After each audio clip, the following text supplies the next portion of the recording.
especially in India, still infrastructure is a big problem. People say there is internet everywhere, but when we see on ground, there is actually very limited to no infrastructure available.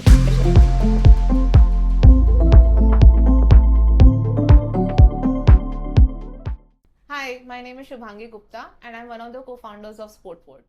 So Sportboard started 7 years ago around June 2019, and the primary problem that we wanted to solve was that 99% of the sports matches in the world is not telecasted anywhere.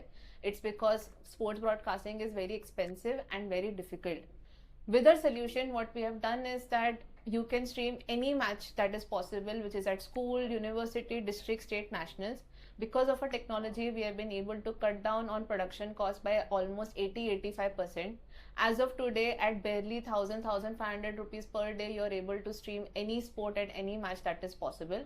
As of today, we are streaming around 52 sports across 30 countries, which is only possible with our own solution that we have built, which is called Sportboard Studio.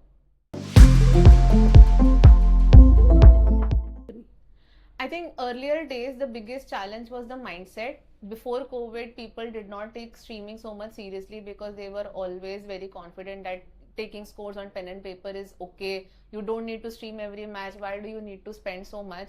Obviously, COVID also had a little role to play why their mindset changed.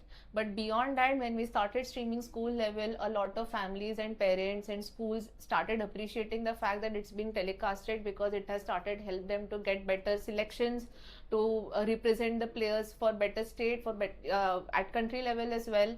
So that has changed a lot over the last few years. Second is infrastructure. Obviously, at grassroots level, especially in India, still infrastructure is a big problem. People say there is internet everywhere, but when we see on ground, there is actually very limited to no infrastructure available. Although obviously with the capital that we are raising and obviously with the flexible capital that we get via platforms like GetVantage, we have been able to solve that problem upfront. These days we partner with a lot of facilities as well, so that there is infrastructure already on ground, so that the organizer does not have to worry about how to stream the matches. In the coming year, we are planning to scale globally. As I said that we are already present in 30 countries, but now we are trying to see how we can scale deeper into individual countries. We are very active in Australia as of today. We have big expansion plans across Europe and South Asia markets. Obviously, you know, globally cricket is a favorite sport, but we are trying to see how we can solve for sports beyond cricket.